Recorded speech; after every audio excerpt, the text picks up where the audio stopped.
on the independence handout, and that there's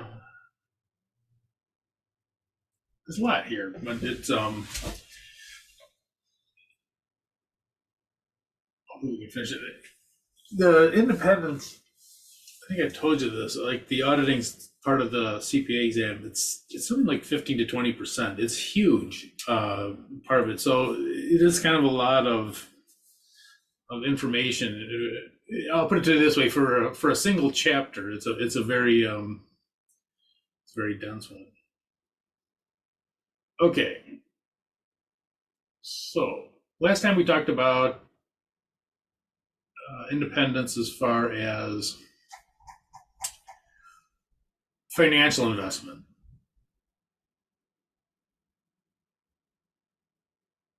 So financial investment, it's obviously a no-no to have financial investment in your client. And now we're going into employment. So this is when people are employed or possibly going to be employed by the client.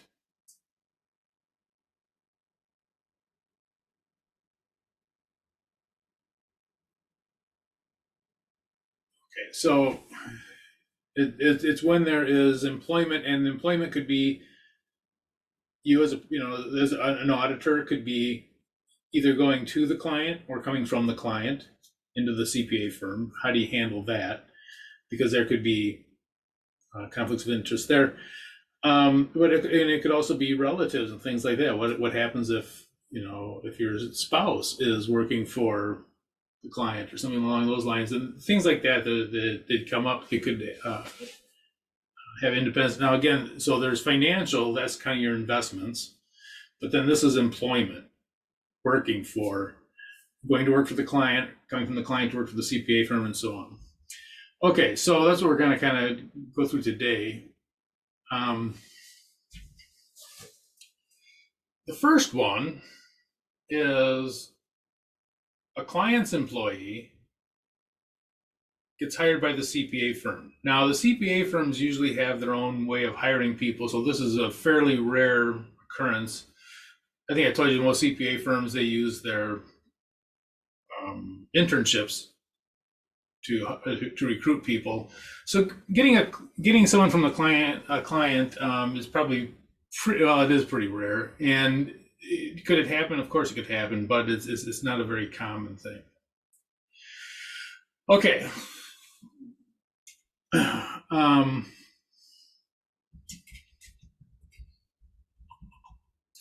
employee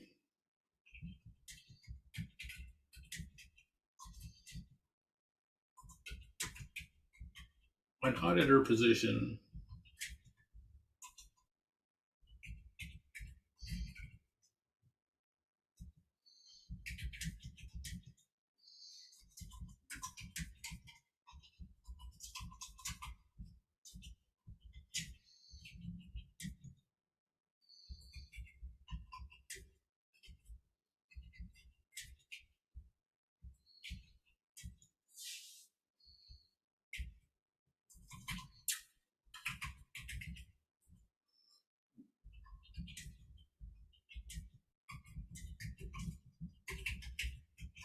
an employee that takes an auditor position into the CPA firm cannot audit their previous work for the client.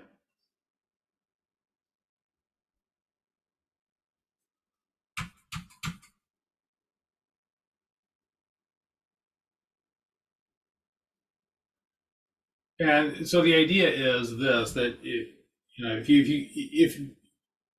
you did work on the financial statements for whoever the previous client is, you cannot come in and audit your own work that you did.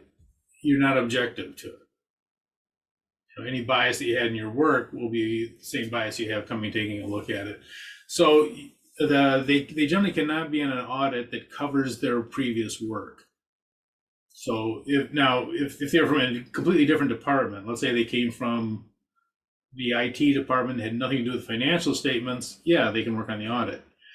However, if they came from something that has to do with the financial statements that are covered by the audit, then they cannot work on the audit. They can't work on they can't audit their own work, basically. That's the idea behind it. Okay, so Gracie worked for IBM in the accounting department and was recently laid off from her position. Gracie took a job with IBM's auditors. Can Gracie participate in the IBM audit?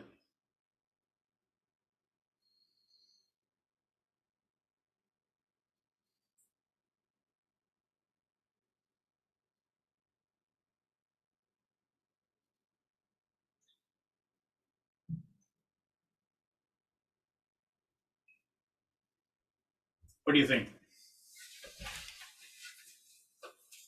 Flip a coin, yes or no? You can put it in chat too.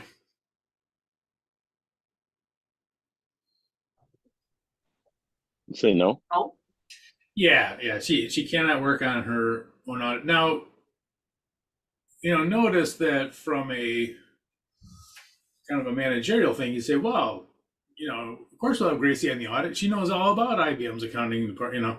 You can't do that. Now, a few years go by and her work is no longer part of the audit. Yeah, she can work on it. But she cannot audit her own work. So even though it might seem like a perfect fit, oh, here's someone who knows all about it, they cannot work on the audit. Okay. Employee gets hired by the client. This is very common. And I think I talked about this, maybe I didn't. Oftentimes when you leave a CPA firm, the CPA firm will try to get you into one of their clients. And this is very common. So if we're auditing IBM, they give IBM a call and say, hey, we got this senior auditor that we really don't have a position for. Would you like to take a look and see if you can find a, and they love it. CPA firms carry a real weight to them.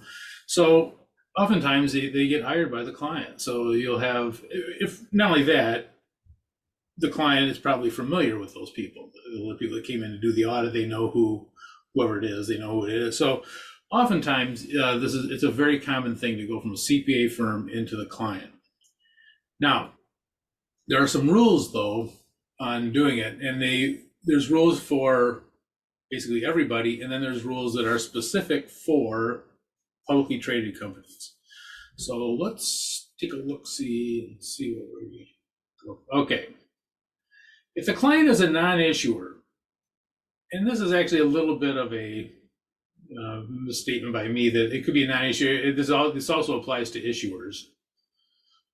In fact, I'm going to put that in. I'm going to correct my mistake right now. What do you do when you find a mistake? You correct it. So this also applies to issuers, these rules.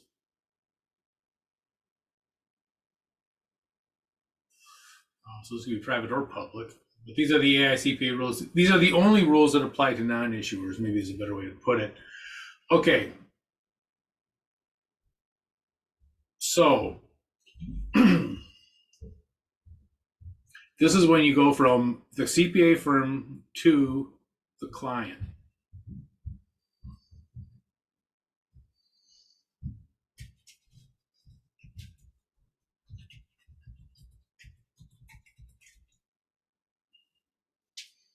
If a prospective employee, let me do this differently.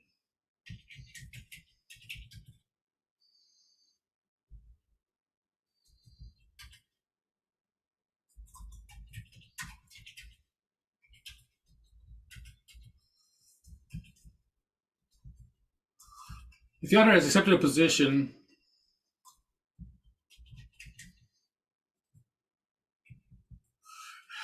right the first time, a client, or is still considering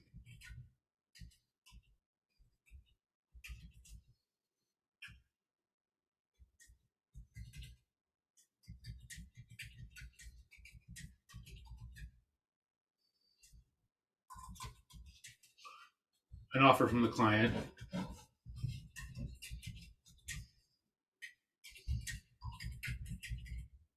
They must be removed from the audit. Sometimes they'll say removed from the any attestations. Oops. Okay, let me clean this up a little bit.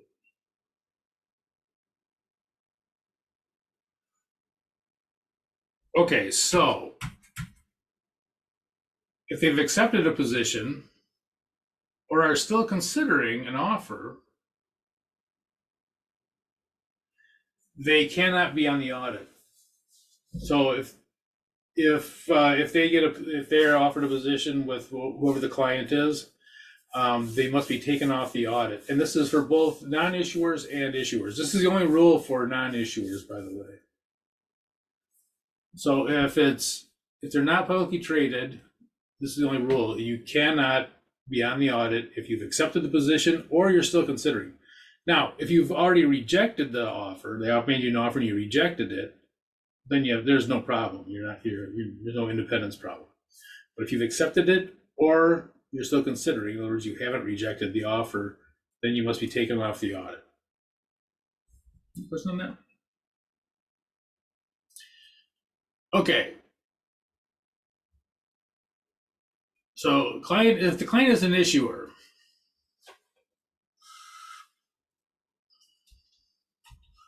same as above, plus,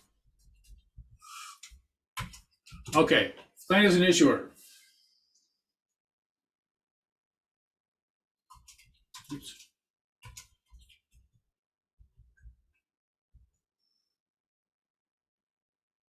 If the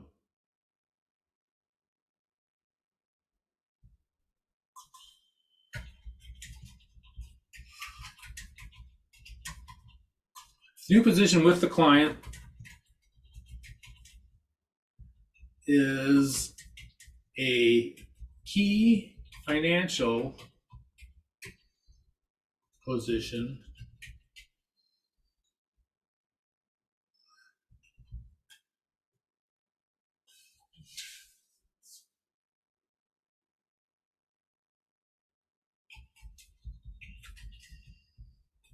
the auditor must be off of the audit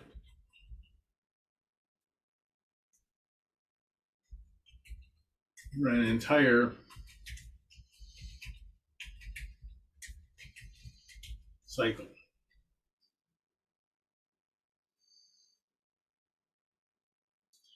And let me tell you what I mean by that. So key financial position, these are very specific words.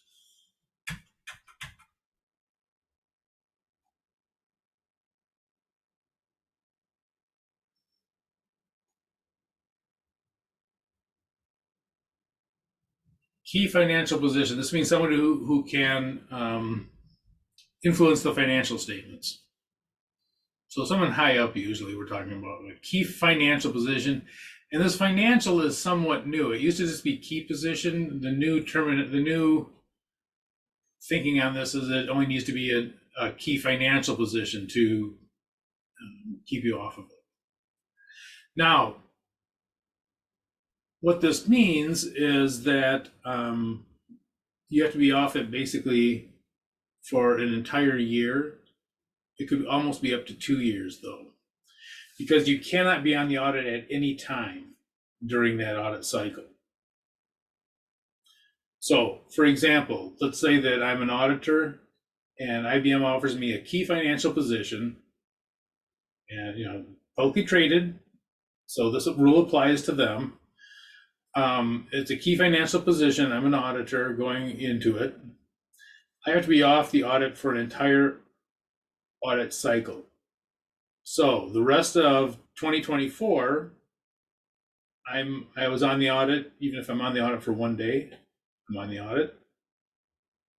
So I can't use that one. Going to 2025, I have to be audited for that entire audit cycle. So the entire audit cycle of 2025 is I have to be off the audit. I can accept the job on January 1st, 2026. So if they offered me a job today, what day is it? 14th? February 14th, 2023, if it's a key financial position, I cannot take it until January 1st, 2026.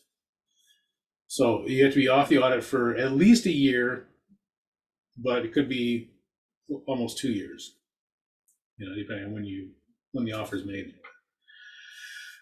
Okay, now you might say, why? That seems kind of draconian, right? That the reason is usually in those higher up positions, they were people who are higher up in the CPA firm. You don't become a controller of a company or a chief financial officer having 2 years of experience. Usually that's somebody that has 10, 15, 20 years of experience. Usually are the ones that take those positions. So those are going to be people that have trained the auditors that will come in and do the audit. Not only that, they're probably going to be people that the auditors that are coming in are going to use as a reference. So you can imagine that there could be a problem there. The person that you're sitting across from and you're trying to look at their financial statements, that's the same person that trained you, A, and B, when you start looking for other jobs or moving up or whatever, you're going to want to use that person for a reference. That becomes a real problem. That becomes a problem of independence. So that's why they came up with this, that it has to be off for an entire audit cycle, so that, generally speaking, that it helps distance a little bit anyways, that mentor, reference and all that kind of stuff. Because an auditor, if you were a senior auditor, you could be sitting across from your previous supervisor who you're going to use, your previous manager, who you're going to use for reference. So that's why we have this rule. So if it's a publicly traded company, they have to sit out for an entire year if it's a key financial position. Okay, let's see how this works out.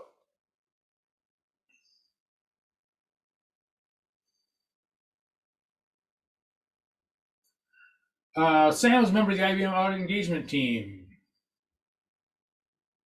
He's offered a job at IBM. Sam has not accepted or rejected the IBM offer. Can Sam work on the audit? No. Nope.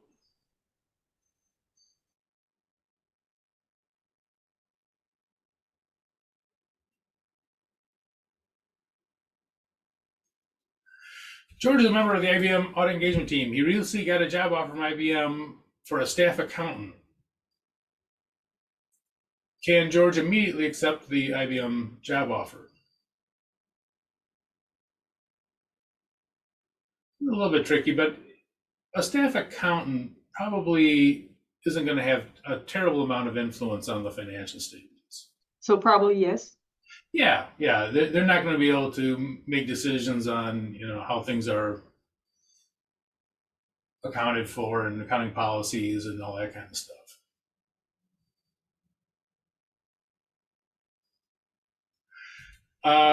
Lisa is a member of the IBM engagement team. She recently got a job offer from IBM. The job is for the controller position. Now, controller position is the top accounting position in a company. Oops.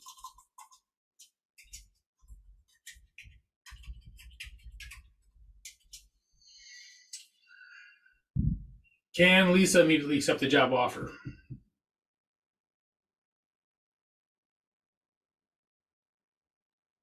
Probably not. Yeah, key financial position. That's going to be.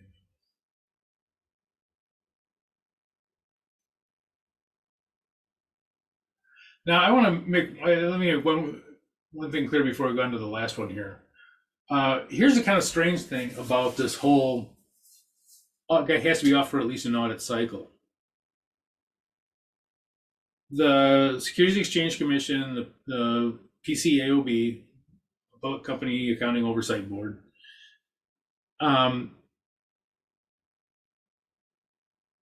the onus, the requirement is not put on the person seeking employment. It's put on the company itself. So IBM, what they have said is that IBM, you cannot hire in a key financial position anyone who was on the accounting, in the previous accounting cycle. They have to be off the accounting cycle for an entire year before you can hire them. So actually, the company is prohibited from taking it. And I know that's kind of a splitting hairs thing, but the company is prohibited from hiring somebody into a key financial position if they were, unless they were off the audit for an entire audit cycle. So the requirement is on the company, not to say.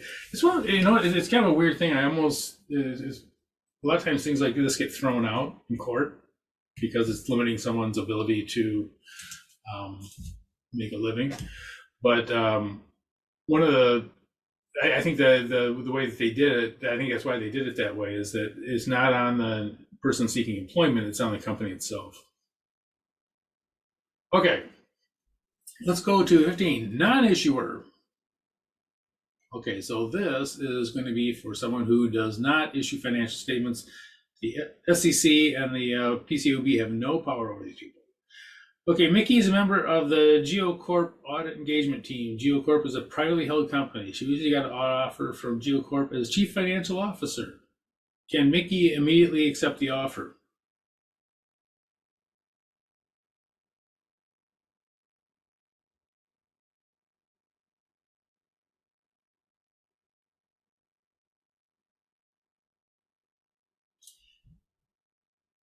Now remember, this rule does not apply to Mickey. This rule applies, but the issuer only rule does not apply. So can Mickey take it? Would be no, right? It's actually yes. She can take the job. She's not a publicly traded company, and yeah, there's no problem with her taking a key financial position. She's got to be removed from the audit if she takes it or she's considering it. She has to be removed from the audit, but she can accept the job offer immediately. There's no waiting around or anything. Now you might say, well, okay, why is that? Right? I mean, aren't we going to run into the same problem we ran in before? Well, you got to remember that the size of the company matters, and issuers are generally larger companies. These are generally big companies. And the non-issuers are generally, not always, but they're generally smaller. They're smaller firms. And it wouldn't be unusual for someone to come in at a higher level. If you were an auditor, why would you be an auditor in a CPA firm? You go to this other company, and maybe the salary for the chief financial officer is about the same as you're making as the level probably isn't that different. The pay and all that kind of stuff is going to be about the same. And you wouldn't go to a really small company, or a smaller company, I should say. Unless it was a higher position, and they probably wouldn't hire you unless it was a higher position that you take care of their accounting systems and all that kind of stuff. So you're really talking about the size of the place, and that usually auditors coming from any CPA firm going into a smaller company is probably going to come in at a higher than normal, and that's probably why they want to hire you in the first place, and they want somebody who is knowledgeable and can run the place. And again, we're really talking about the matter of size. Now, did you have the same problems before? Yeah, you could with the audit. Someone sitting across from Mickey who needs to get a recommendation from Mickey, and that it's generally thought to be a less of a concern with the non-issuers and with the issuers. Okay, go to employment interests of family members and close relatives. Okay, so family members of close relatives. So remember, these are your siblings and parents and all that kind of stuff. But this could also be people in your immediate family. They cannot occupy key financial positions. That comes up again and again.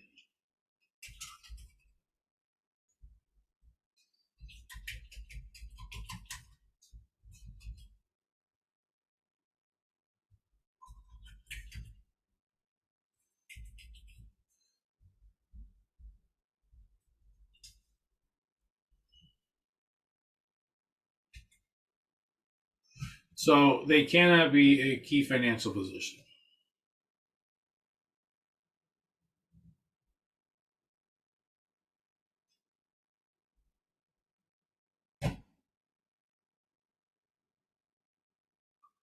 Okay, so Sam is a member of the. I didn't already use Sam. I thought I used Sam already. Sam is a member of the Up One corporate audit engagement team. Sam's mother is the chief financial officer of Up One. Is Sam in violation of the independence rules?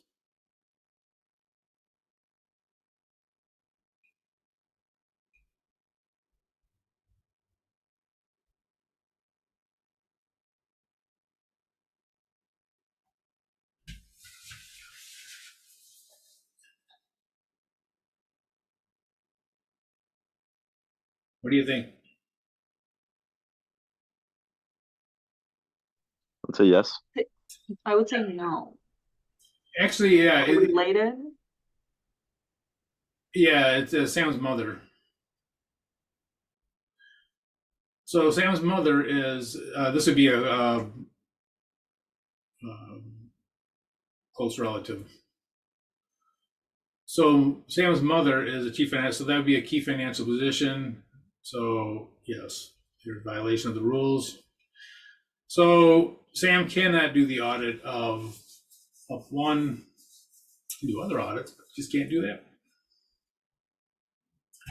Okay, how about 16? Mary is a member of the Up To corporate audit team. Mary's father is director of design. So no.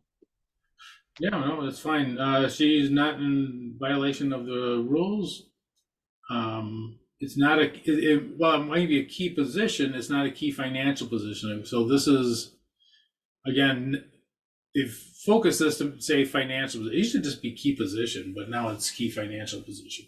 So director of design probably doesn't have too much to do with the financial statements. So, this is most likely going to be no, she's not.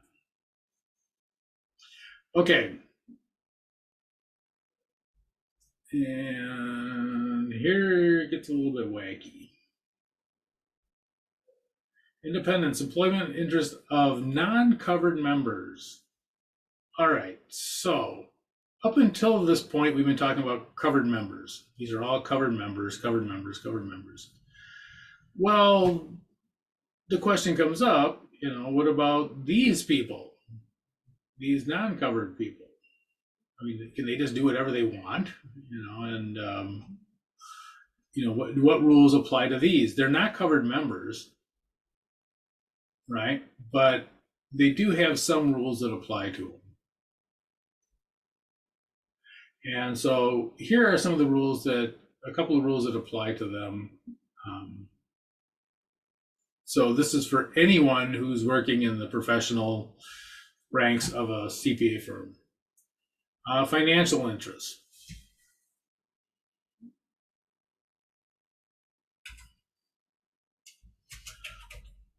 Non-covered members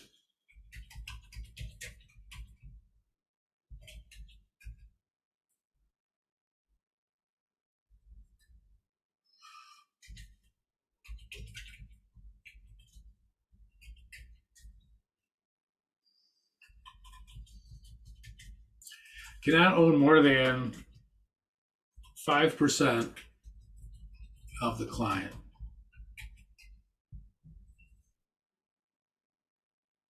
So while they can own shares of stock and so on, there's no problem with that in general.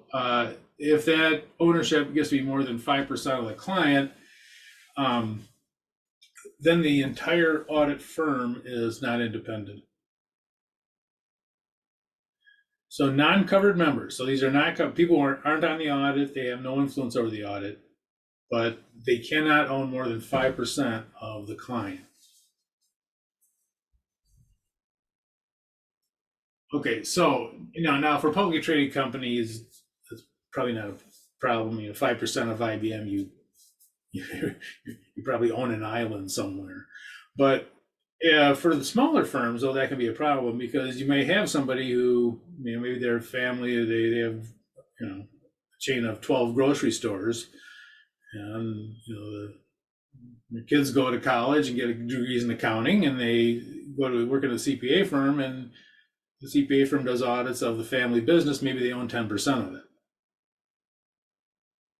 That's a problem because now you get somebody, even if they're taken off the audit, a non-covered member cannot own more than 5%. So you can run into these situations. Again, usually it's for smaller, like publicly traded companies, probably not that big of a deal. It's unusual for someone to own 5%, but for smaller ones, this could run into a problem for family businesses and things like that. Okay. Employment interests.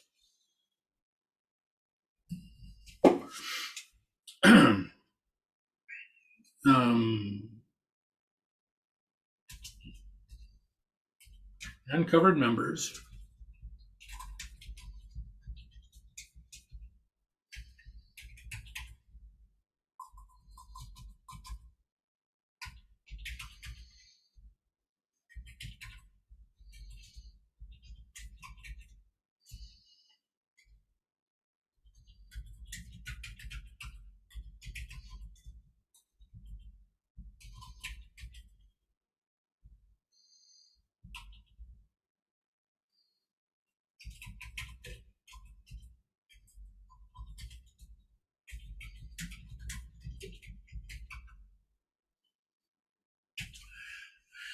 Non-covered members cannot be in upper management positions or directors with a client. Maybe for the client is a better way to put it.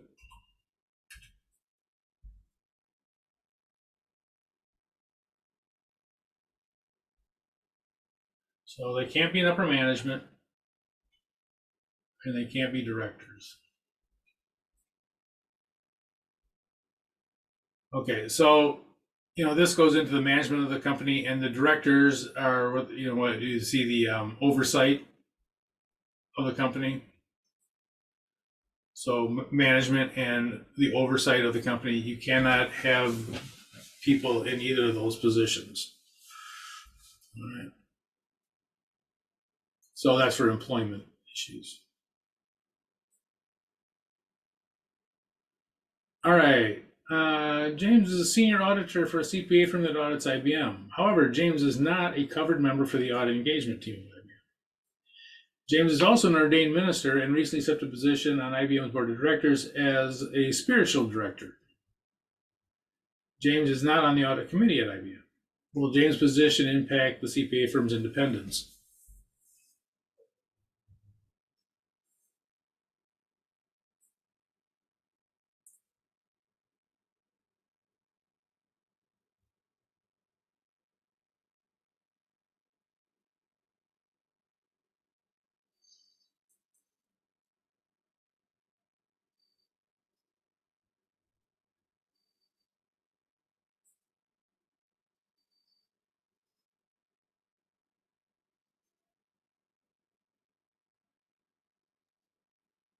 Is the keyword not covered, not a covered member? This is not a covered member. It's on the board of directors.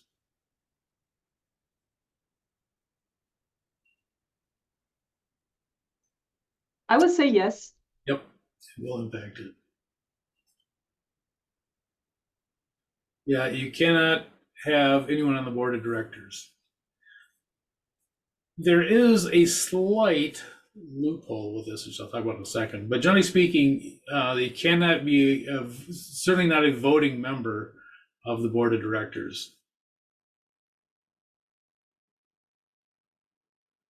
There is a, I'm sorry. There is sort of a little bit of a, I don't call it a loophole because it's really not, but sometimes people are on board of directors purely as an honorary position.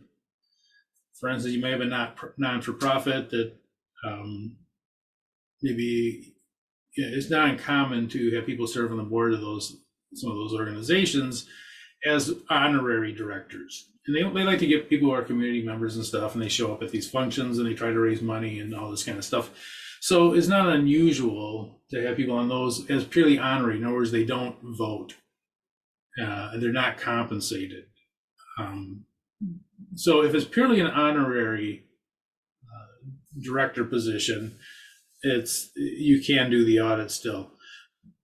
You can do it if you vote. If you're on the voting board of directors, you can't do it if you're paid by them. But if it's purely honorific, in other words, you're just kind of there because they want to,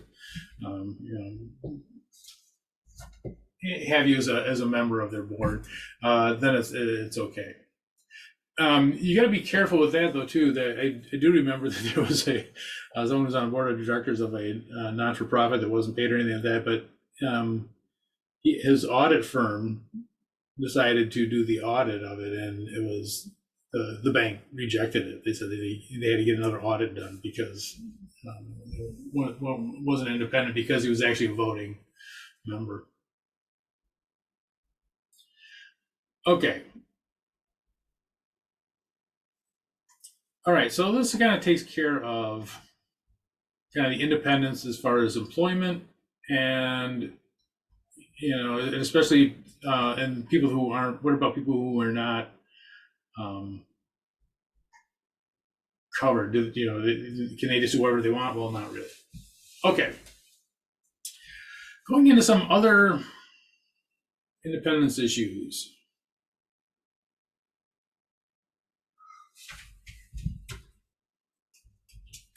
Unpaid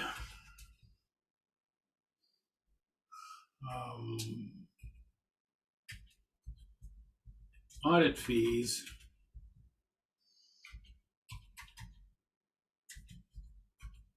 usually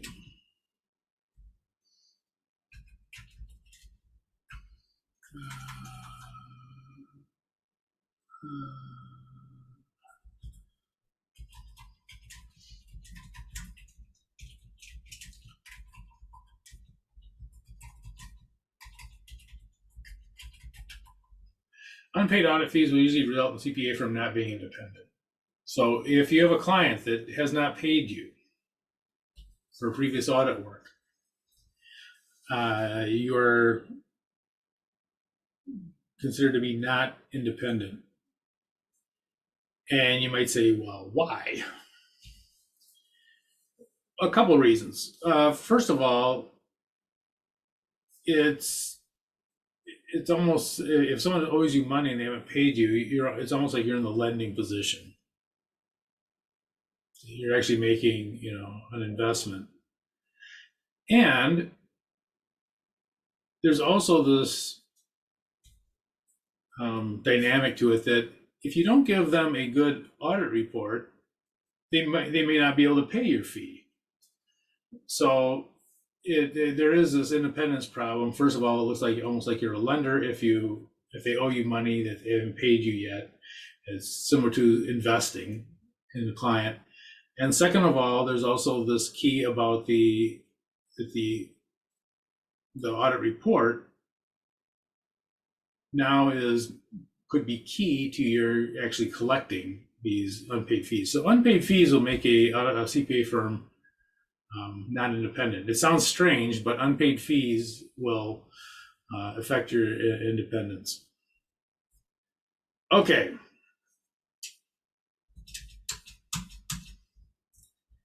Gifts are very tricky.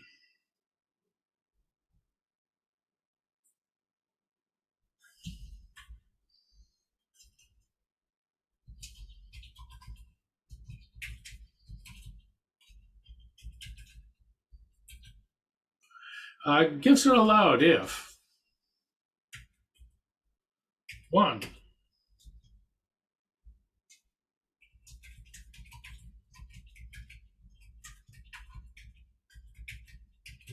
They're clearly immaterial.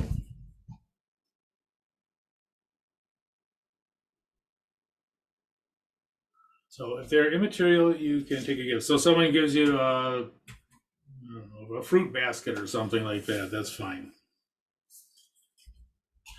2, and this is the one that I'm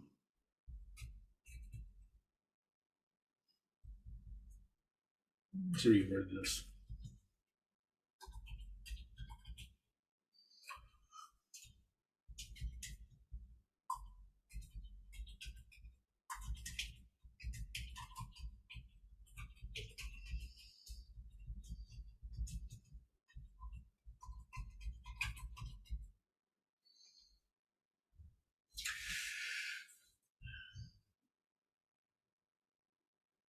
The gifts are clearly immaterial, or the gifts are appropriate in the circumstance. And I call this the golf rule.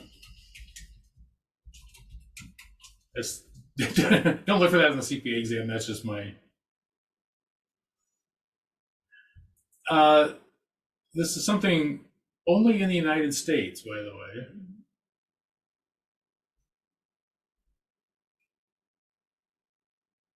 So gifts are clearly immaterial, so you get a fruit basket or something like that. Gifts are appropriated in the circumstance. This is a little bit tricky in that oftentimes what this rule kind of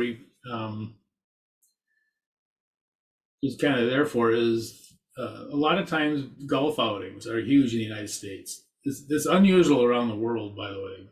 Most places, some Asian markets have it, but a lot of places like in Europe, they don't go. You don't do anything on a golf course there. So United States is very common, and not only that, in the United States, some of these fees for golfing are huge. It might be thousands of dollars, and oftentimes they do these golf outings for a company.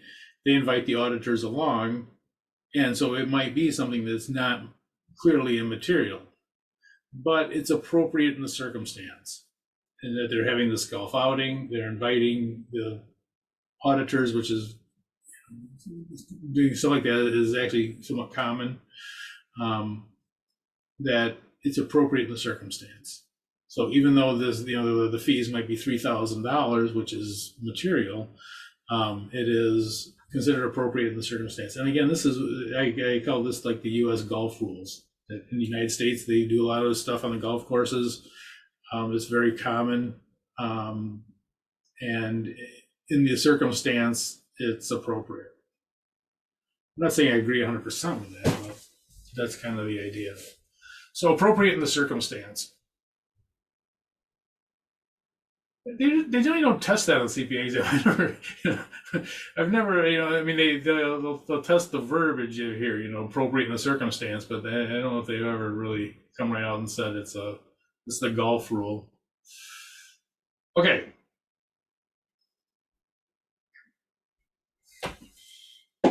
Litigation.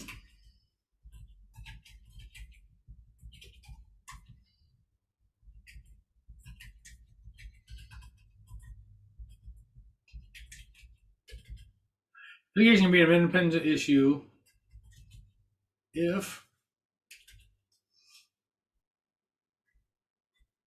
one,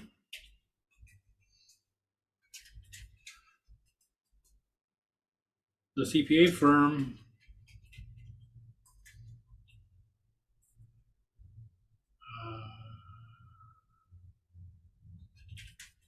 has litigation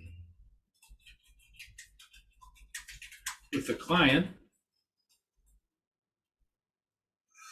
So the CPA firm is, if IBM and their auditors, they have a lawsuit going on, that could have independence problems. Second one,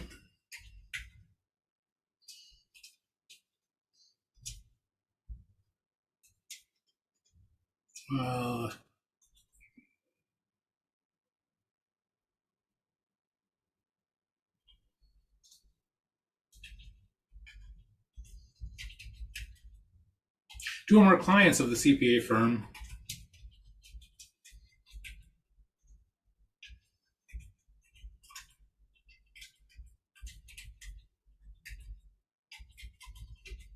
are involved in litigation. So it's possible you have clients that are suing each other.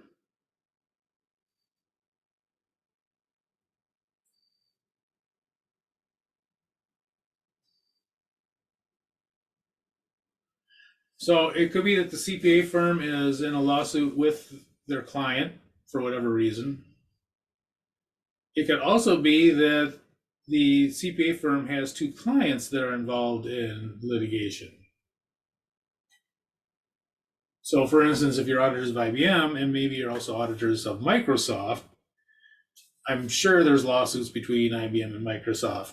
And it's possible that those lawsuits could render you not independent because you have these competing concerns. And notice that you have fiduciary duties to both of them, to both sides of that litigation. So it is possible that you would not be able to, you'd have to choose one or the other because you cannot have both of them. So between clients is another litigation issue that needs to be looked at to see if you're independent.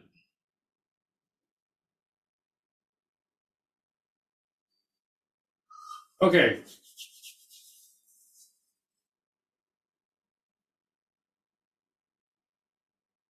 I'm going to cover this below.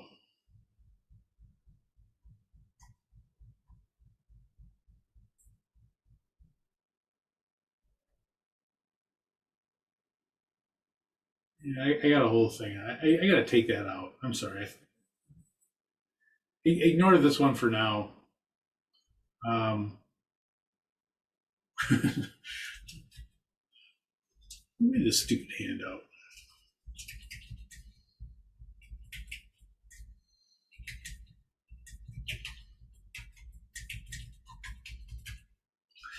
We'll cover in a couple of pages.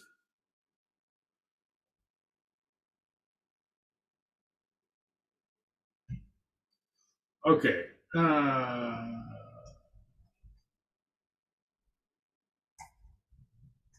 We'll do this and then we'll take a break after this.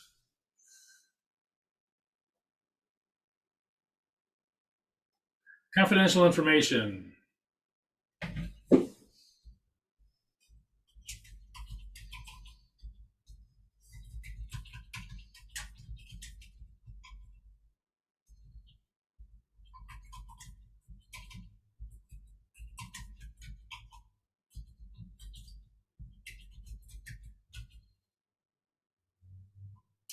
Others generally do not report illegal acts of clients. They have a fiduciary duty to the clients.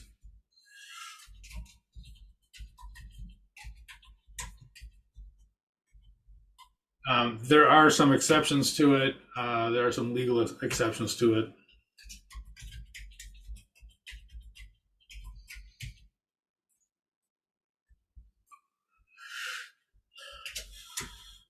Some government audits require it.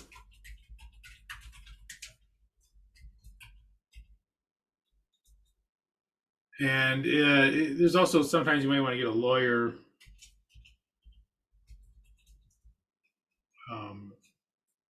to advise you on things when you have to report. But there's a fiduciary duty that is very strong, and the fiduciary duty to the client. Generally speaking, you don't. If there's an illegal act, you're not required to report it. Now,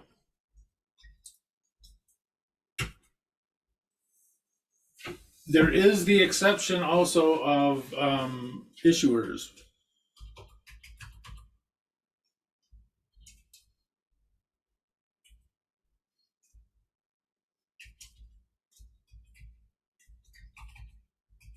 If an issuer is notified, I think I already talked about this before.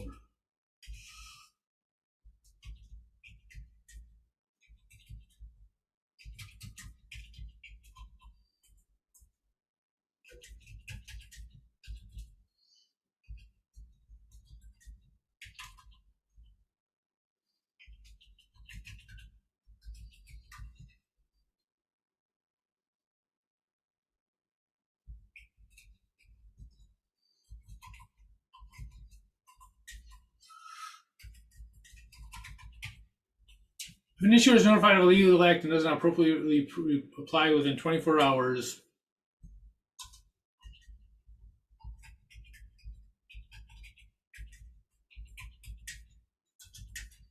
the auditors must contact the Securities and Exchange Commission.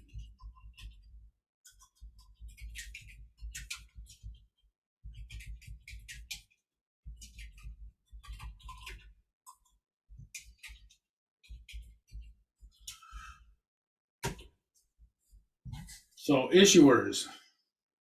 If issuers are notified of an illegal act and they do not appropriately reply within 24 hours, the auditors must contact Securities and Exchange Commission.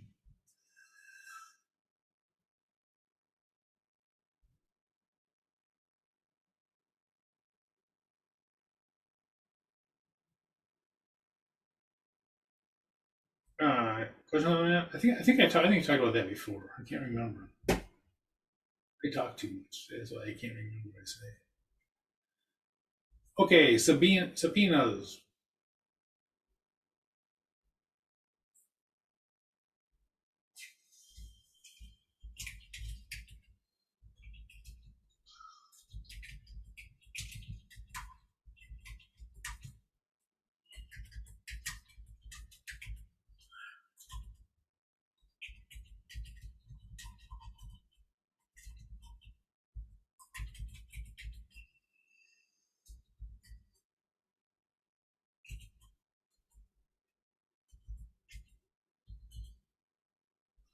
Auditors only need to respond to court-ordered subpoenas.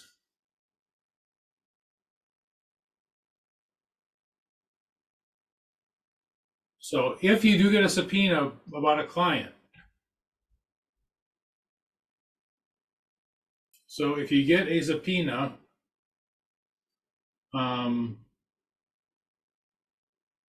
you need to you can respond to whatever information they're asking for. But again, it has to be a subpoena. It cannot be anything else. It can't be a letter from a lawyer. It can't be someone requesting information for this from a law firm or whatever. If they really need the information, they got to go to court, get a reason why they need the information, and the court will issue a subpoena for that information. And generally speaking, you are required to respond to that. I think there might be a state or two where you don't even a subpoena you don't have to respond to, but in general, if there's a subpoena, a court-ordered subpoena, you must give up whatever information that there is in that is requested in that subpoena. And again, it's only for court-ordered subpoenas, nothing else. It doesn't matter if it's a government agency or whatever. If they really need the information, they got to go to court and get a subpoena. Okay.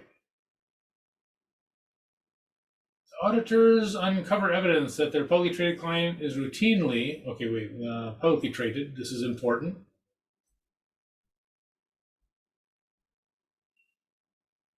So important, I messed up my spacing.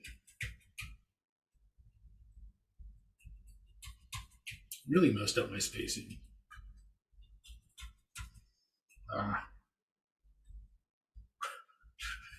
sorry.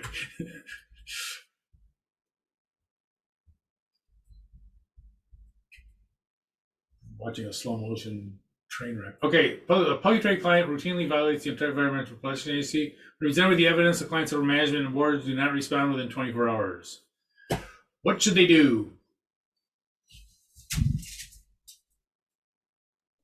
Would it be C? Yep, turn it over to the Securities and Exchange Commission. So, and at that point, it's up, and you must do it within 20. We must do it immediately. Or else you're going to be going into trouble. But you turn it over to the Securities and Exchange Commission. The auditor uncovers evidence that a CEO of a publicly traded client routinely parks his car illegally in handicapped parking spaces. Presented with the evidence, upper management board do not respond within 24 hours. This statement, the auditor should do the following.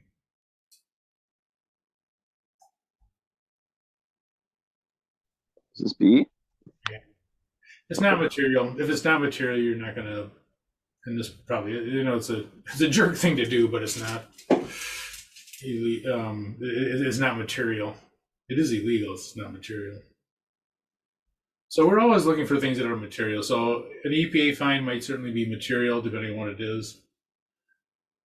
It's not directly, but it might indirectly be material.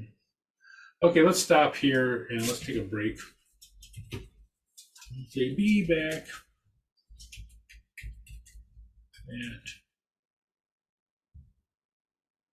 at 3:06.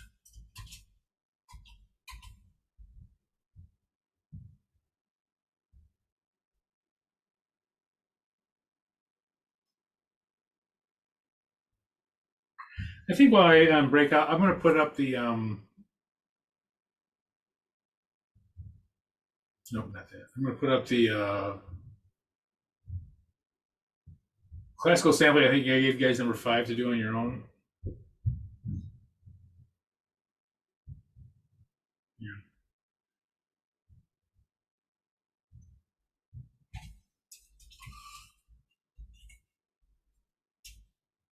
Let me change this.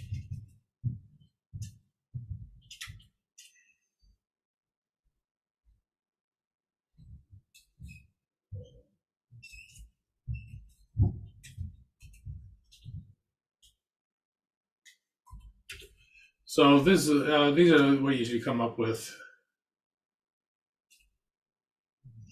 See that.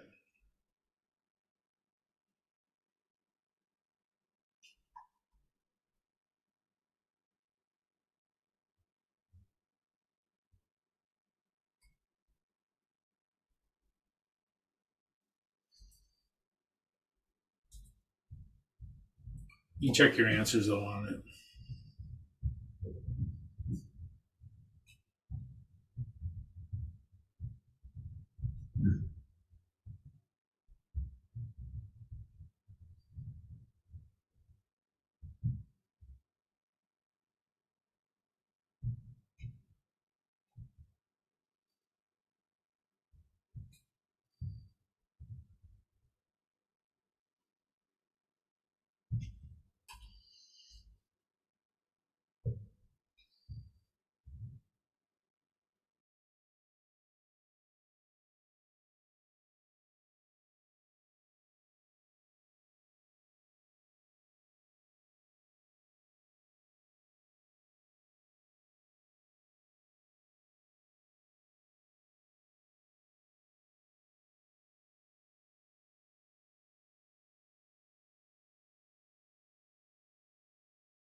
Okay, so this is the number 5 of the classical sampling handout. I think it's the last thing to do.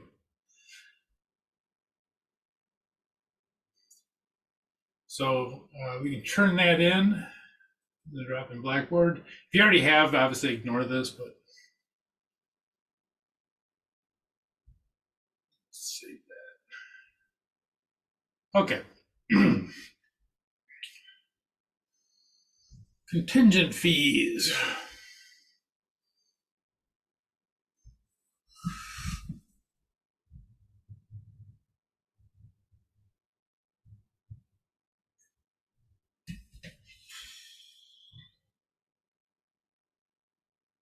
I'm gonna put something in before this.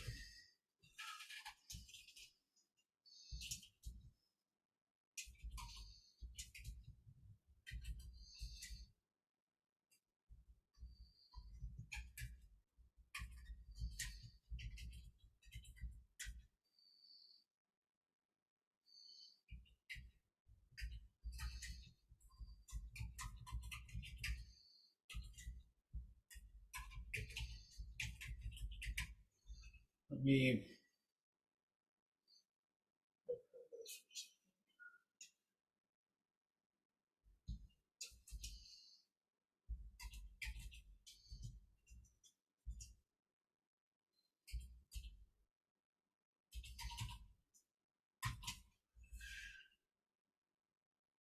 Okay, a CPA firm may always charge a fee for a stated dollar amount.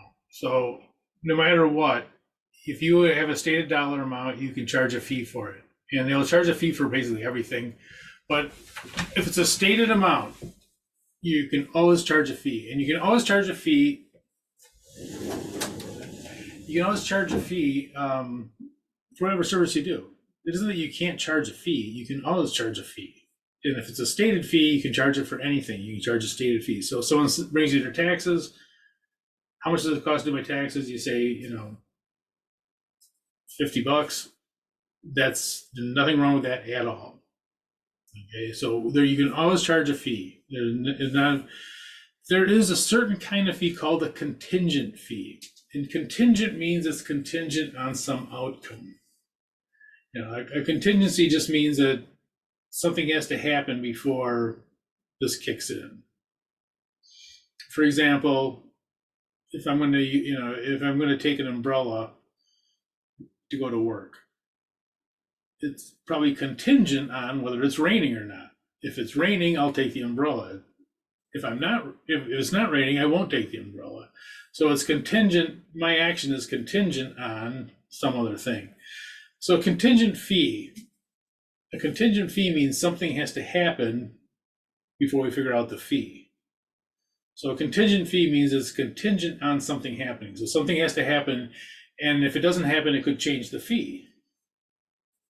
Right? So if a fee could change, it's contingent on something happening, that is a contingent fee. There are three areas that you can't do a contingency fee, and I'll show you those in a second. Let's try that again. Okay. Oops, not that. Oops, not that. This. Let me first put what it is. Weird spacing on this.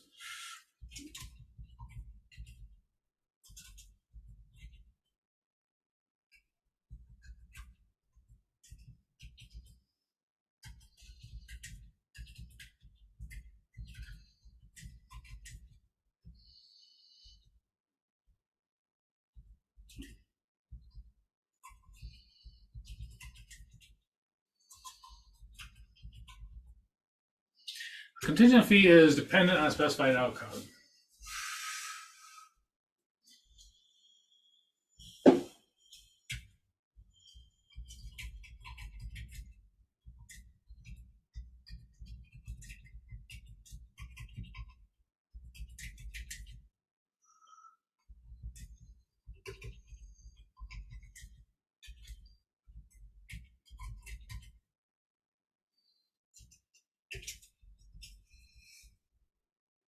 Okay, contingent fees are not allowed in the following situations.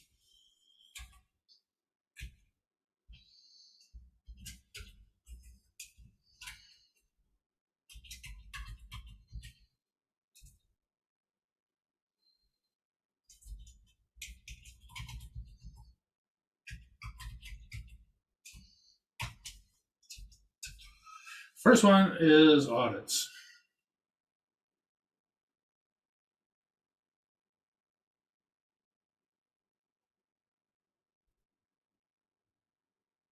So you have a client that they say, how much will this audit cost? And you say it's $70,000. The client says, I'll tell you what, if you give us a clean audit report, I'll add an extra $10,000. I'll give you $80,000 if we get a clean audit report. You can't take it. The $10,000 is dependent on the clean audit report. So you cannot have a contingency fee for any kind of audit, actually any kind of attestation where you're signing your name off that this is, everything's on the up and up. You cannot have a contingent fee for that. So if it's if it's an audit, it cannot have a contingent fee on it. We get paid more money if X happens. You can always charge them a fee. There's nothing wrong saying $70,000 for the audit. Always. So you always will charge a fee. If you're a CPA firm, you want to stay in business, you are going to charge a fee. But you can charge a flat fee, $70,000. You can't charge a contingency fee. If you get a clean audit, it's an extra $10,000. Second one.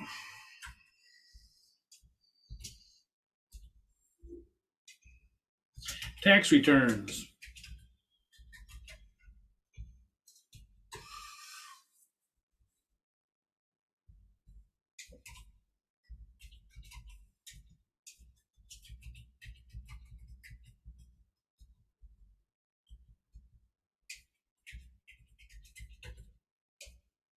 Example, percentage of refund, percentage of a refund.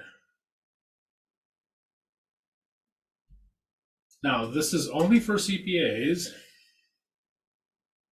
So you cannot do a tax return as a contingent fee if you're a CPA. If you're not a CPA, you can do it, and they do it all the time. But if you're a CPA, you can't do it. So for instance, one of the common things they say is, we're just going to take a percentage of your refund. We'll do your taxes for free, but we're going to take we're going to take 10% of your refund or 20% of your refund or whatever it is. Okay. That's not allowed for CPAs. Now, do people do that? Yeah. If they're not CPAs, they can do it. If you're a CPA, you cannot. And the idea is that to increase your fee, you might have your client sign something they shouldn't be signing on the tax return because you're trying to increase the refund, even if it's not the up and up. So tax returns cannot be done on a contingent fee basis. By the way, this is actually a really big one for CPA firms. There's CPA firms that always try to wiggle out of this one, but they've kind of closed the loopholes on those. But you cannot do a tax returns for a contingent fee. Okay, and the last one is something we haven't talked about.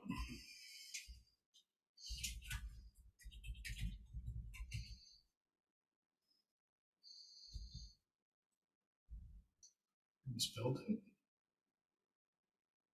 Okay. Compilations.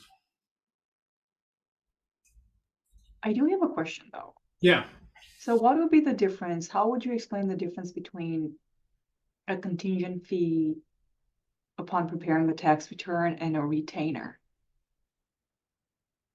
Well, a retainer can be a set amount. Okay. It's not going to matter on what the outcome is.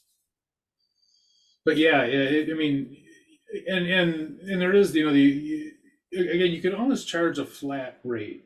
You can always charge a specific amount. What you can't charge is a rate for a tax return. Well, tax return audits or compilations. We'll talk about in a second here. You can't, for those three things, you can't charge contingent fees. You can always charge them fees. There's no problem with a flat fee at all. Mm-hmm. Okay. And yeah, and that is a distinction. Occasionally someone will say you can't charge a fee for taxes. Yes, you can. It just has to be a flat fee. Okay, so compilations. These are, I never explained what these were. These are when you make financial statements for the client.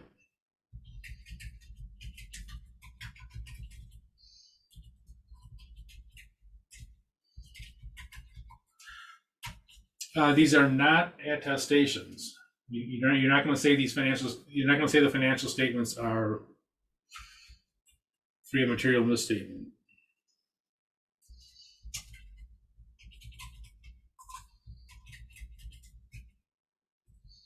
I'm adding an extra L in there.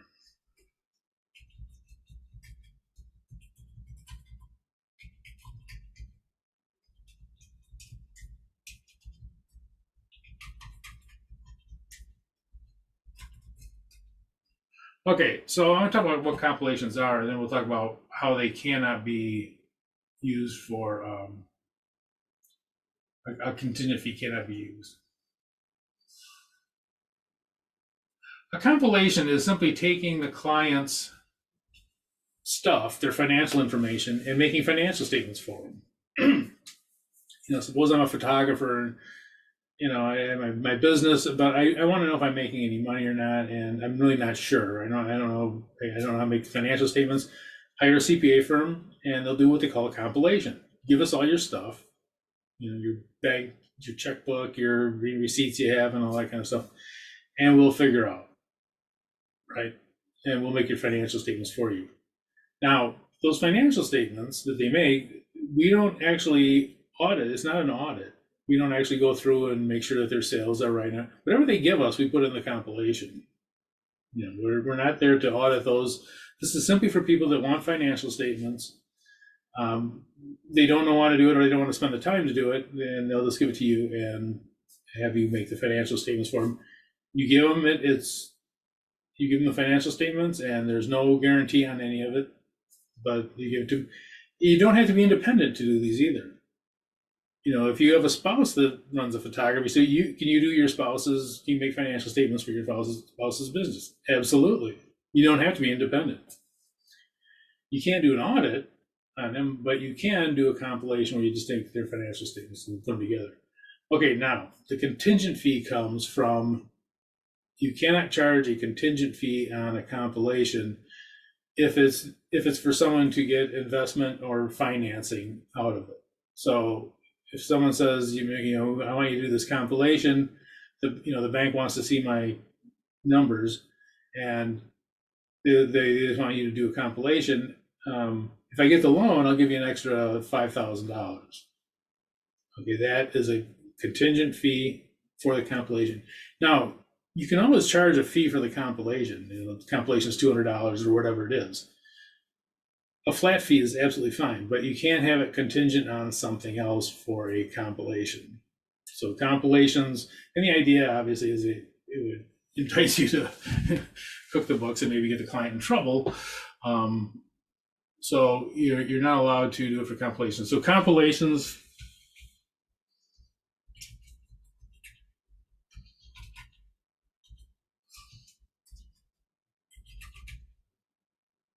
I did it again.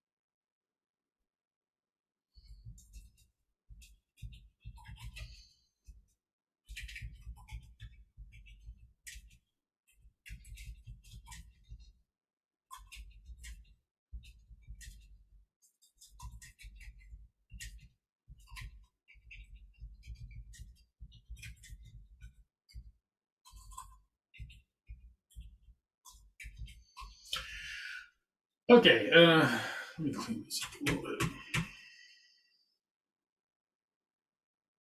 This all looks the same.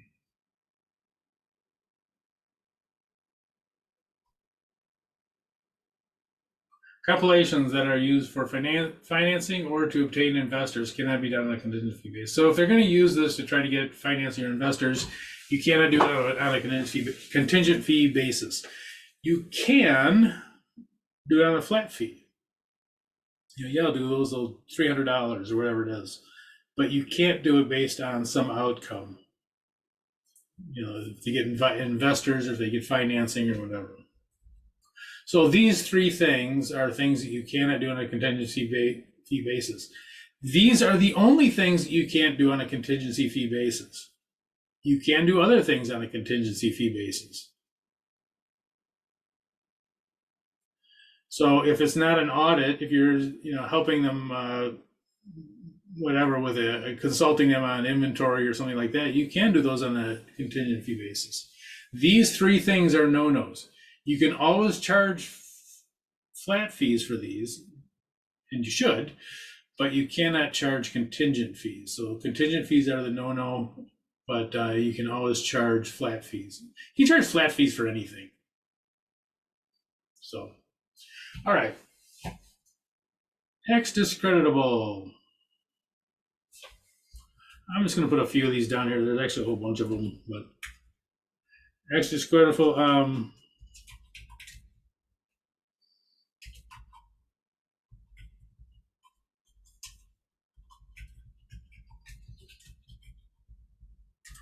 Not cooperating with other CPA firms for previous clients.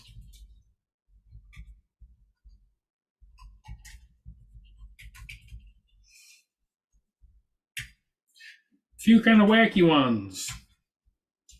Not paying your taxes.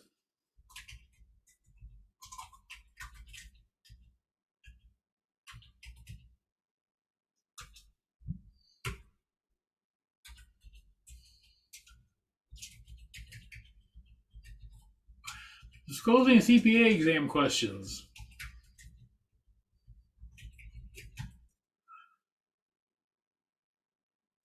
Or asking about or soliciting CPA exam questions. It's basically things that make you not a nice person. So if you don't pay your taxes, they can discredit you. You can be discredited, and you can have your license pulled. Disclosing CPA questions is also get your license pulled. You can actually go to jail for that. I don't know if anyone ever has, but and also soliciting, CPA exam. Well, I don't do that.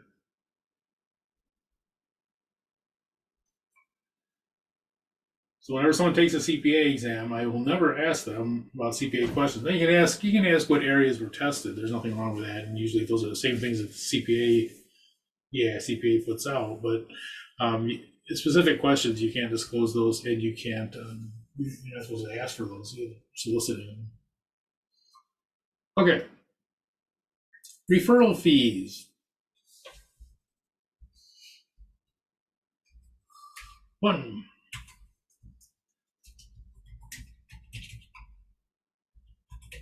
Not allowed for audit clients, attestation clients.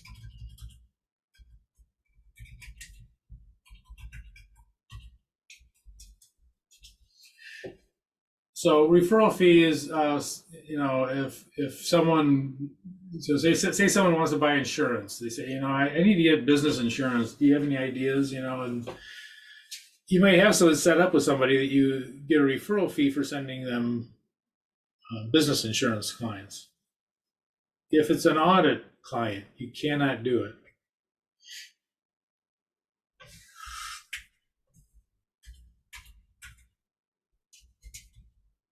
Non-audit clients,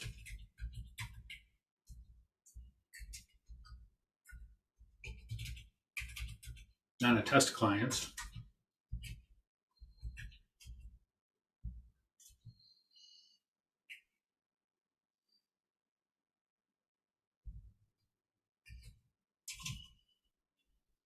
let me reword this.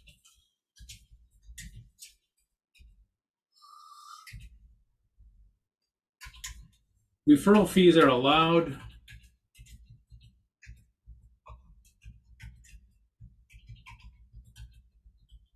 if they are disclosed to the client.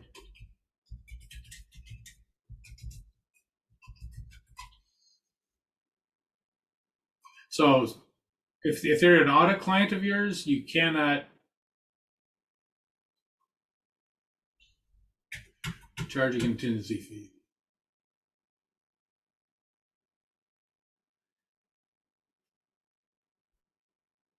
No, I said that wrong. You can't charge. You can't get a referral fee. So it's a no-no for audit clients. If it's a non-audit client, maybe somebody you do their taxes or you do the other work for them, whatever it is, payroll or something like that.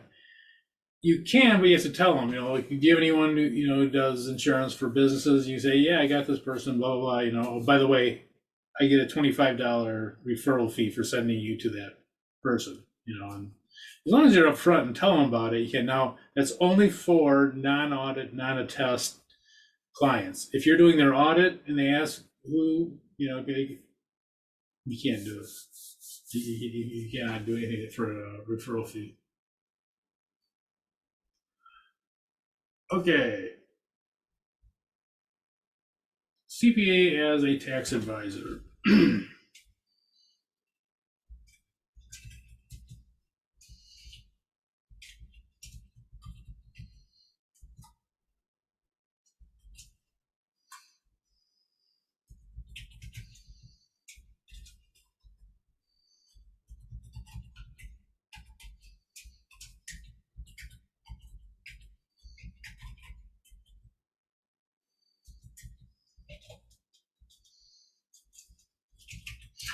The CPA is a legal professional designation.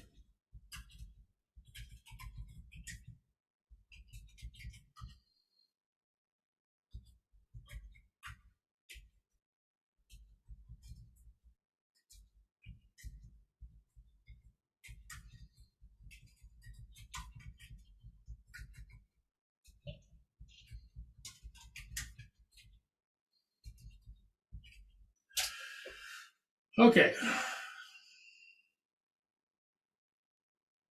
The CPA is a legal professional designation. There's a whole bunch of law on professionals.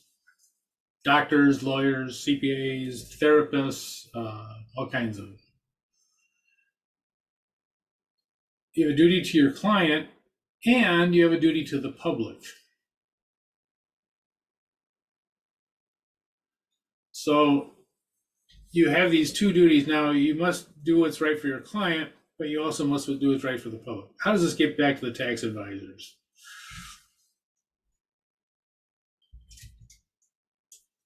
Let me change this.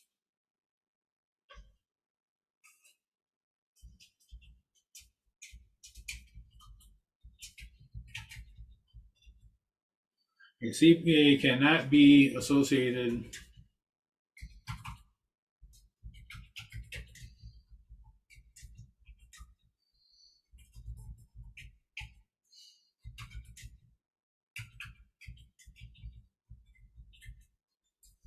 with a questionable tax return.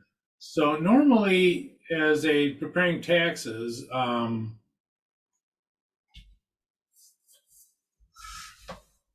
normally for someone bringing taxes, they'll bring you their information. You take their information, you make their tax return based on their information they give you. Now, you do have somewhat of a duty to the public to ensure that you're not following what could be a obviously fraudulent tax return. And also, whoever's your client signing on that fraudulent tax return can also be in trouble too. So not only do you have a duty to the public for someone obviously trying to cheat out of their taxes, but also for that client that you have, that they're going to be doing something that could be very detrimental to them, and that they're going to sign off on this tax return that you prepared from what they gave you, and they could possibly go to jail for it. So you have this duty that is not generally by the general public.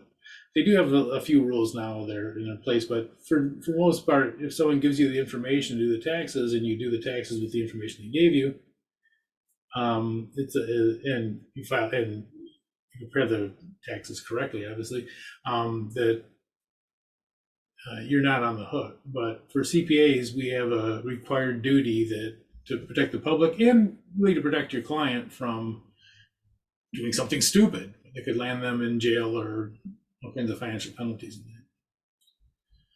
Okay, so this is the big compare and contrast,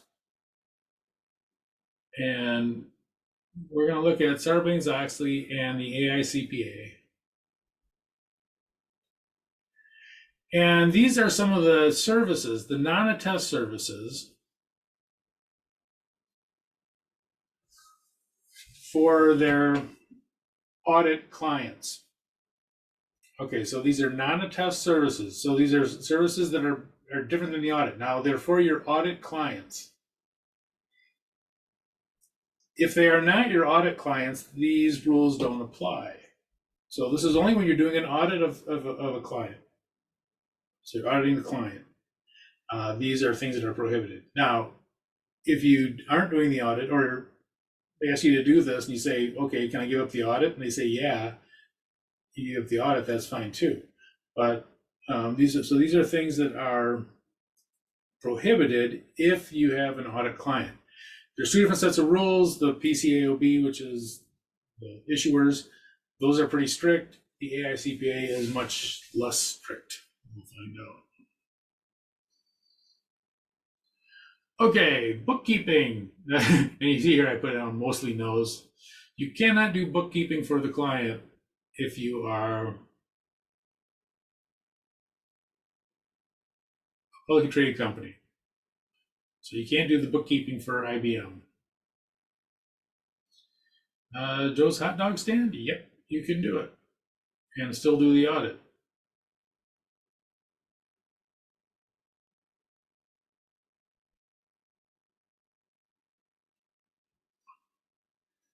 Financial accounting system installation? No.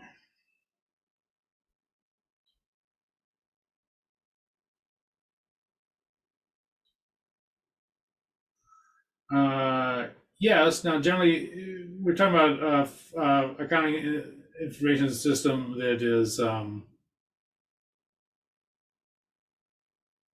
they call off the shelf, like QuickBooks. And by the way, this used to be very common that the CPA firm would install the accounting system for things actually. Appraisals or valuations?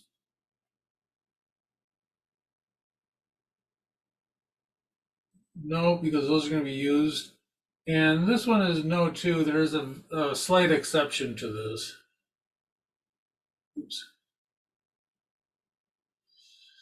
If the valuations are for completely objective standards, you actually can do them. But if they're not, if the appraisal valuations are not, if there's any judgment in them, no.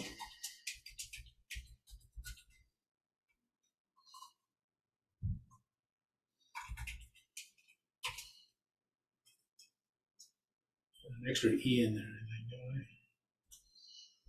I? Okay. Internal audit for the client? No. This one is yes, with some caveats. This is one of those weird things. I can't believe that they actually do it. And the reason I say that is hiring CPA firms is way more expensive than hiring employees. You're talking about hundreds of dollars an hour.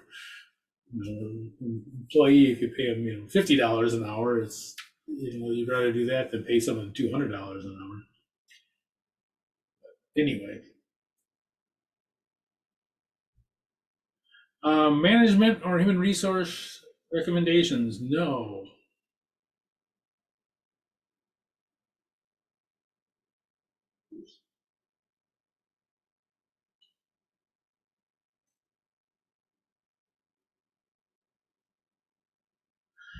Management or human resources recommendations, generally no. I mean, you can give like criteria on that, but they generally don't allow you to do it. And I'm going to make a statement here just in a second.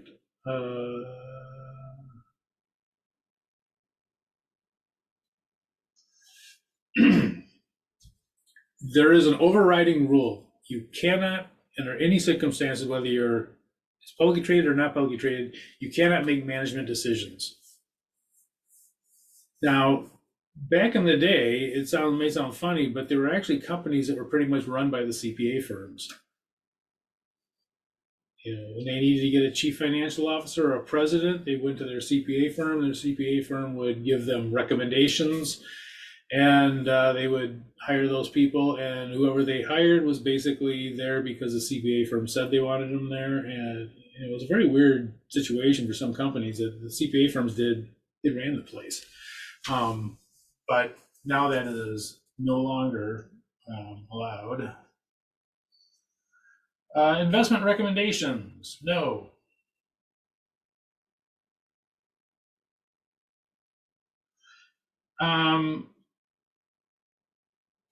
This was going to be yes with a kind of asterisk. And this is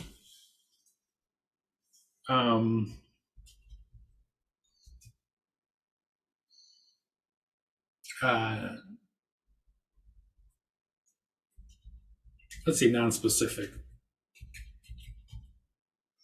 So only if they are non-specific. You can't tell them what stocks to buy or anything like that. But you can tell them, look, you want to allocate some money to debt securities, want to allocate some money to real estate or whatever. So these are basically just the allocations of the funds. You can't tell them which stocks to buy or anything like that, but you can tell them, put some money in the stock market, put some money in equity market, the debt markets or whatever. Legal services not related to auditing. No.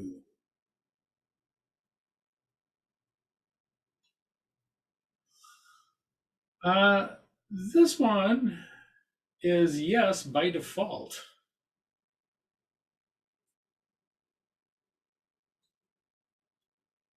You still have to be careful with it, but the odd thing is there's actually no rulings on that. There's no rules on that. So by default, there's nothing preventing you. So by default, they can do it. Now, you still have to be careful about the independence and all that kind of stuff. But doing other legal work is not covered by any of the AICPA rules. So it's kind of strange that they have rules for everything.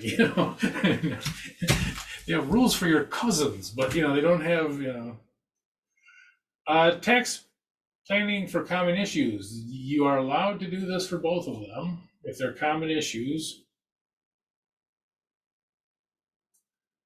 How much do we owe for taxes? Based on a tax rate of 13% or whatever like that. Things like tax planning, common issues are okay. Unusual or aggressive issues, those are a no-no.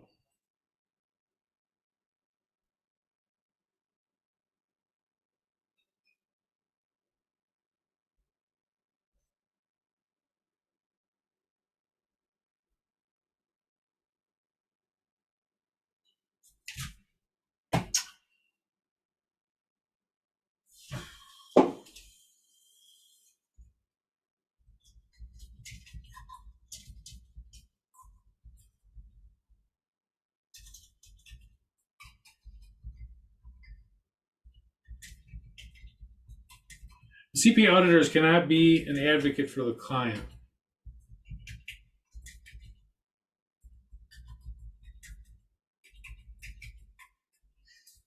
Okay, so this is actually an important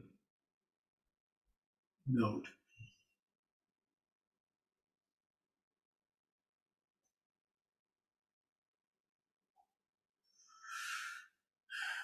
You cannot be an advocate for your client, or else you're not independent. You can't say this client is a good person or a good company or whatever like that. You can't do that.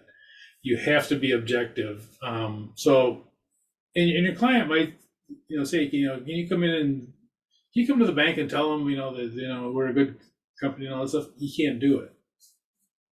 You cannot be an advocate for the client. At that point, you're no longer independent.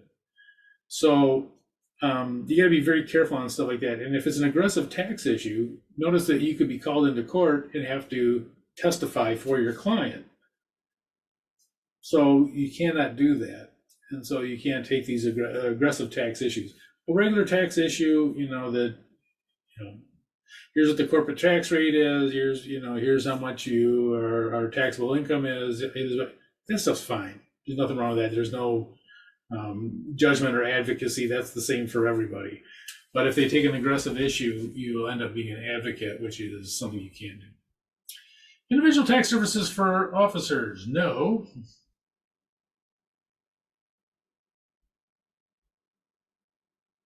And yes.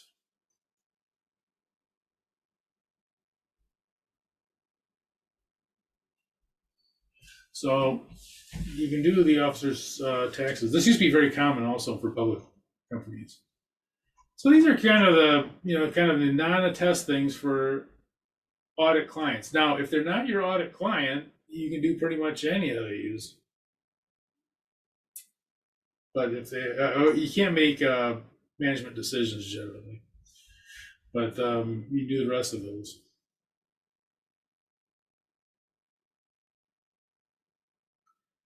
So there are some takeaways here that's a little bit, you might think a little bit strange. Can you do the bookkeeping and then do the audit? If it's not publicly traded, yes. You can do the bookkeeping, you can put their audit system in, and you can do the audit. There's not a problem with that. And if you're wondering kind of why, you got to remember that these are usually talking about large versus small. Small company, they want to know what accounting system to put in. And if you put an accounting system off the shelf, there's no problem, like QuickBooks or something like that. It's not a problem. Larger company, it can become a problem, and they should have their own people that actually do those sorts of things to get those the accounting system put in and all that.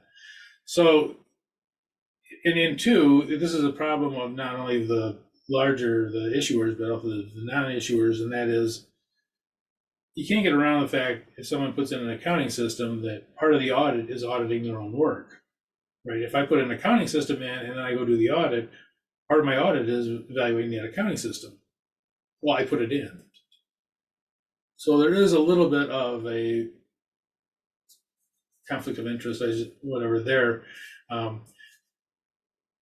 Issuers, that's taken out of the equation. They're not going to put in the accounting system. It used to be very common, now it's not. They can't. So when they do an audit of the accounting system, it's a system they didn't put in. Unless it's really old. This is 20 years old. Okay. International, I'm not going to go too far into this. And I'm going to skip over it pretty much. And here's why. Well,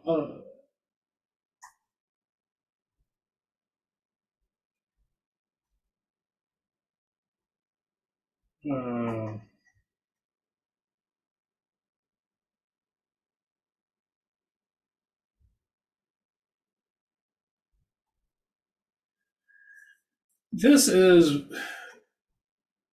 for international standards. Their independence rules are much more lenient. They're much more judgment based. For instance, immaterial investments, they're always allowed. So if you have an immaterial investment, the U.S. standards, if you have one share of IBM stock, you're not independent. International standards, they leave it up to the auditors to figure out what is material, what's immaterial. So you have almost all of these situations that I gave you, for U.S. standards, The international standards, they say maybe. You know, is it a violation of independence? It might be, it might not be. And what they always talk about are safeguards. Now, they don't specify what the safeguards are. So there's also a problem there. One of the reasons why I bring this up is they're having really serious problems with this. They're having CPA firms and doing audits and attesting to things that they have significant investments in. And it's creating a problem in some places. So this is one of those areas that, even though U.S. standards are pretty draconian in that, hey, if you have one share of stock, you're out. The international standards are much more up in the air, and they leave it to the individual auditors to decide what is material and what is not material and that sort of thing. So it does become a little bit more trickier, and it's also harder to enforce. You know, U.S. standards is real easy. If somebody has one share of stock, they're not, they can't do the audit. There's legal ramifications of doing it. International standards is very hard to go into court and say, well, your judgment is off. So there's very little downside to people actually having material interests and not considering them material with audits. So anyway, that's kind of a little speechy there, but yeah, so you can read through some of this, but there's not too many. From almost all of these, the answer is maybe for a good chunk of these, and we're not going to go into them, but yeah, so we're going to stick to the U.S. standards. Okay, any questions? Okay, so I think,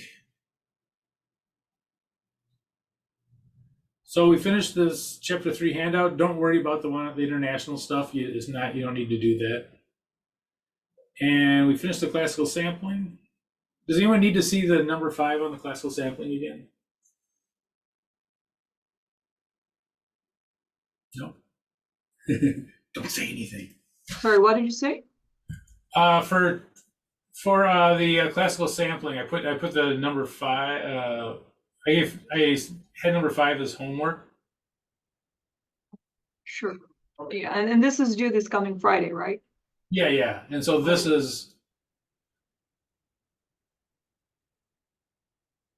number 5. This is what you should have gotten. You want to check in. Okay. And you want to take a screenshot of it, that's fine too. But anyway, so that can get turned in, and so can the chapter 3. Let me check something here. Do I have that? Yeah. So the sampling and the handout. If you have not turned the test in, make sure you do that. Most of you have, but yeah. So we can turn in the classical sampling and then also the chapter 3 handout.